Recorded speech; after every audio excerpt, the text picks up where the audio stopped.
The big news that rocked suburban Australia today, yet again, interest rates have gone up. They have gone up 0.5%. That is now equal to the highest rate in 22 years. And once you start to break this down, it is the fastest movement of interest rates upwards since 1994. This is the reality for Australians. Australians are now paying the price for bad decisions that have been made for way too long, ones that have been cheered on and championed by the current government. Make no mistake. We also learn that the Reserve Bank is not done yet. The expectations are that they could do another 0.5% next month, and it could be even higher than that in a couple of months' time. But we also got an indication today from the Federal Treasurer that cost of living debate that was oh so important at the first half of the year will continue for at least another 12 months. As difficult as today's interest rate rise is and will be for people who are already facing skyrocketing costs of living, the expectation really across the board is that there will be more interest rate rises to come, and that's because this inflation challenge in our economy will get harder before it gets easier. Perfect examples. Again, today, and I know this is relentless, I know I talk about it every night, but I'm going to judge this mob by the standards that they set. The standard that they claimed was the reason to change the government is the standard I will judge this government by. Power prices, yet again, another indication of another retailer in another state, this time Victoria, getting ready to spike them as well. And if, like me, you don't mind the odd pizza every day or so, well, Domino's is now going to put up its charges if you order online because of the cost of running their business right now. But again, the people who said, vote for us, make us the government because we know the problem, have now been in charge for the best part of 2 months.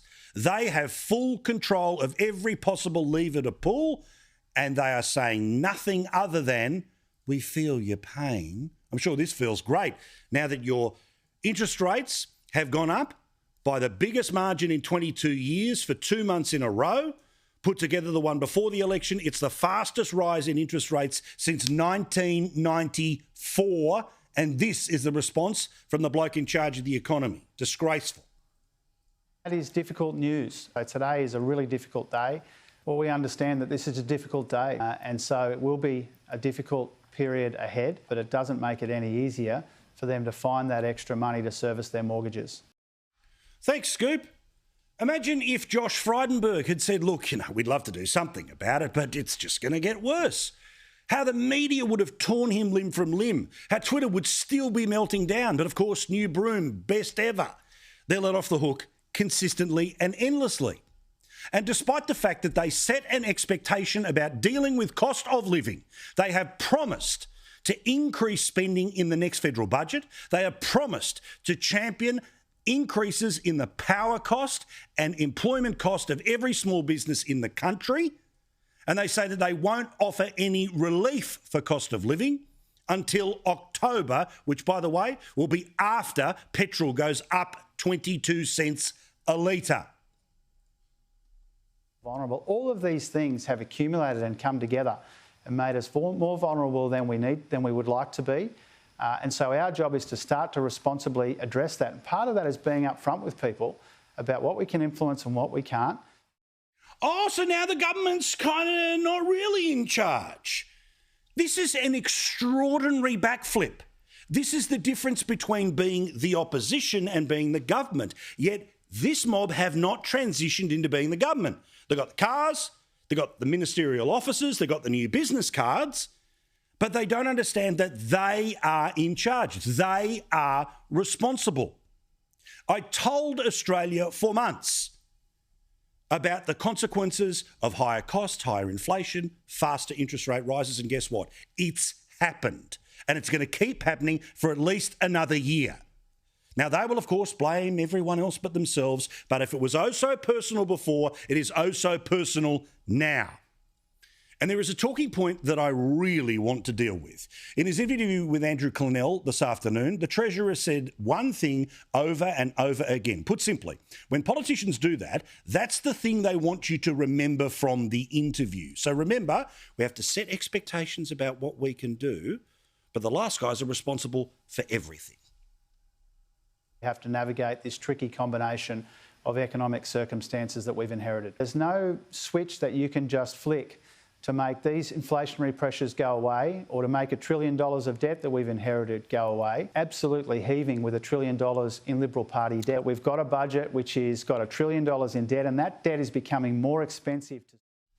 Now, I've been thinking about this a lot over the past 6 or so weeks, which is, okay, what do we do after the election? Australia has changed, in my view, for the worse, in your view, for the worse. But again, I'm not going to sit here and fight the last election for the next 3 years. I'm going to demand the accountability of this government that they demanded of the previous government. But about this $1 trillion debt figure. Now, there is not any part of me that is proud that Australia has a $1 trillion debt. But let's be very clear how we got here. There was one government in a generation that tried for one budget to serve a couple of vegetables with all of the other freebies and ice creams. It, of course, was the first Abbott budget. And you remember what the reaction was to it. When there was an attempt to pull back the cost of government. So the way you can get rid of government debt is to try to balance the books, not have deeper and deeper and deeper deficits, which means if you don't have higher and higher revenues, then you have to cut spending. But because they set their hair on fire, because the Ghost and his mates wanted to use that as the fulcrum to get the Prime Ministership that the Australian public wouldn't give him in 2013 because they gave it to Tony Abbott, it meant that there was a change in the political DNA of this country. No one was going to make a tough decision. Everyone was going to triage the finances of this country through their political future. You see, in government, when you make a decision, whatever decision that is, there will always be at least one person who is on the wrong side of whatever line you draw wherever. Well, as you know, what opposition parties do is they try to scandalise the number of people that have been left on the wrong side of that line.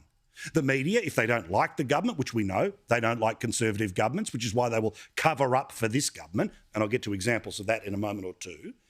They scandalise all of this until it becomes a deafening roar, and you end up with a scenario where all savings disappear, but all spending is baked in forever.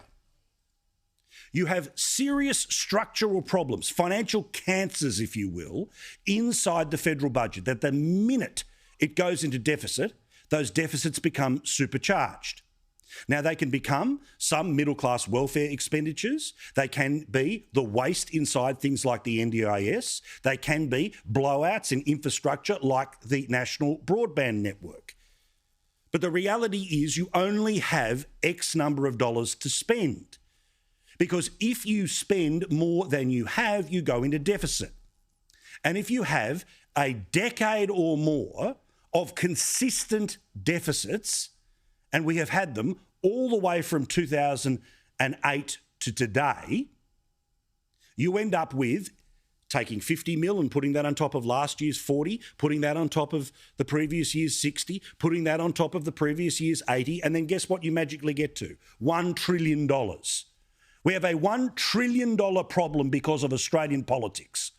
Remember, when the carbon tax was removed from Australia, i.e. the revenue, let's put it that way, of a carbon tax, the Senate voted to keep the compensation, i.e. the spending, for the cost of the tax. That's a perfect example of how the system was broken and has been broken forever. Another example, too, is the reason we got to $1 trillion is because Jim Chalmers and Anthony Albanese and Bill Shorten before that, at every single opportunity, said whenever the money was going to run out, that it was a scandal and people would be dying in the streets. Remember, they wanted JobKeeper, worth tens of billions of dollars, to keep going and going and going. They didn't want it to end. So it would have been $1,100 billion. These are the people who wanted us to buy Virgin Airlines.